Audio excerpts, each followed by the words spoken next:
Dear viewers, first thing first, what's the North Atlantic Treaty Organization is and what is its purpose? Or the North Atlantic Treaty Organization was founded in the aftermath of the Second World War to maintain peace and freedom and prevent conflict.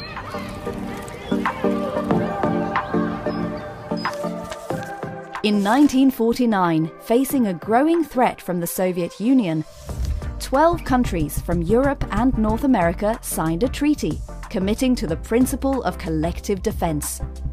An attack against one of these countries would be considered an attack against all of them. Since then, NATO has helped to preserve peace for its members by providing a unique forum for dialogue, peaceful resolution. Let's talk about NATO's Trump dilemma. By failing to consult its allies before bombing Iran's nuclear facilities, US President Donald Trump has reduced NATO to a passive observer and signaled a dangerous diplomatic shift. The alliance's fate and the future of global stability will hinge on whether European leaders push back. Trump's behavior has jeopardized NATO's collective security. After all, there is no guarantee that Israel will not violate the ceasefire as it did in Gaza in March. NATO members must now confront a fundamental question. Can the alliance survive if member states may launch unilateral military action that puts others at risk?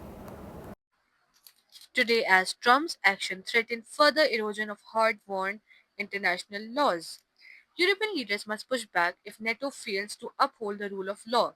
It risks forfeiting its role as the cornerstone of global security. The alliance's fate and the future of global stability will hinge on whether its leader insists on pursuing peace rather than confrontation. Dear viewers, Mr. Pravin has fully explained Trump's Middle East dilemma. But Trump is hesitating, and the Trump dilemma is his hesitation is for four key reasons. Two other reasons that I explained in my video as well, that he realizes that in case there is a blockade of the Persian Gulf, something that the Iranians can do, they have the capability. It will not affect America, but it will affect the Asian countries and it will affect America's allies, Japan and South Korea. And this is perhaps one of the reasons that both these nations who want peace for development, they decided not to attend the NATO summit recently in Netherlands. So President Trump is aware of that. The second is that President Trump has seen for himself in the Middle East that 50,000 of the American troops there have become a major vulnerability. And Iran means business when it says that it will attack those bases of America in all these countries which are there in the Middle East.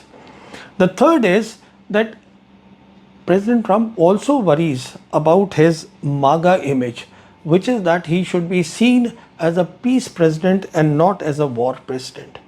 And the fourth reason, as I said, is that there must be on his mind the issue that what if Putin gets involved in some way in the Middle East war, which means that if the American troops get into the war, there is a perfect chance of the war becoming bigger, and which means that the escalation will be difficult to control and things can go completely out of hand.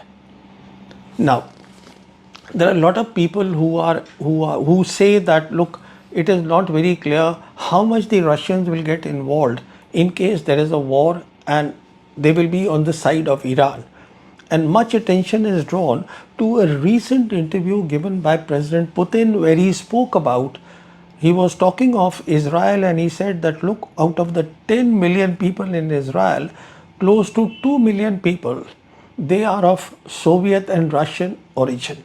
He left it at that, giving the impression that the Russians will consider this factor about Israel when they want to support Iran. But I don't think this is really a factor, because as far as Russia is concerned, Russia is very clear that in the new world order, Iran is a very important player and it will support Iran in my assessment, a subject that I will speak in my next video as well. Now, having understood as far as President Trump is concerned, the issues which are involved if he gets directly involved in the war in a big way, once he understood all that, he wanted to cut a deal with Iran. And to cut a deal, a lot of theatrics were done, which we saw in the last 2 3 days. They happened.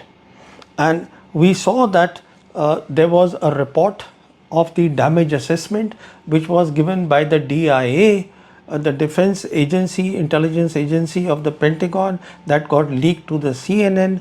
And that report said that the Iranians are just about 1 or 2 months short of acquiring nuclear weapons. Now, as far as Trump is concerned, in a press conference with all his cabinet ministers, he said that that was complete nonsense, what has been leaked by the CNN.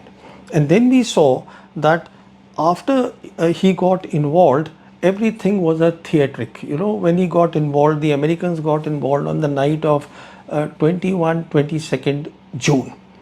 We saw that perhaps there was, or I mean, a lot of people are talking about it, that the Americans had given the advance warning to the Iranians of the impending strike by the B-2 bombers at the three nuclear sites, especially Fardo, was given. And a few days before that, even the trucks were there, which was seen taking the containers to some other site.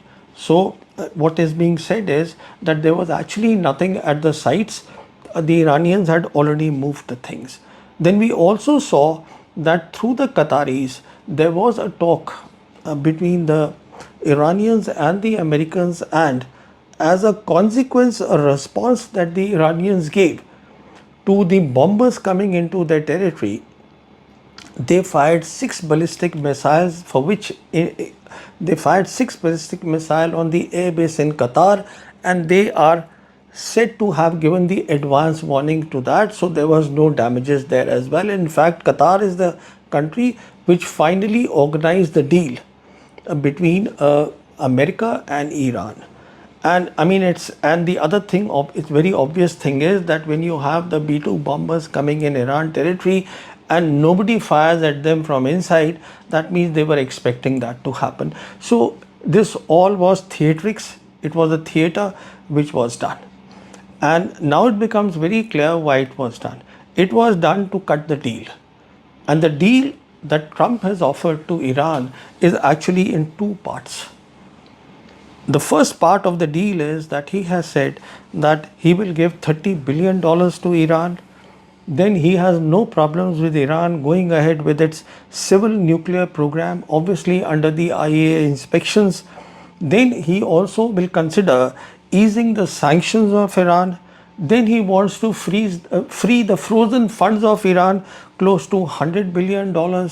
And he also said that Iran could now legally sell its oil to China. And we know that 20% of the Iranian oil goes to China.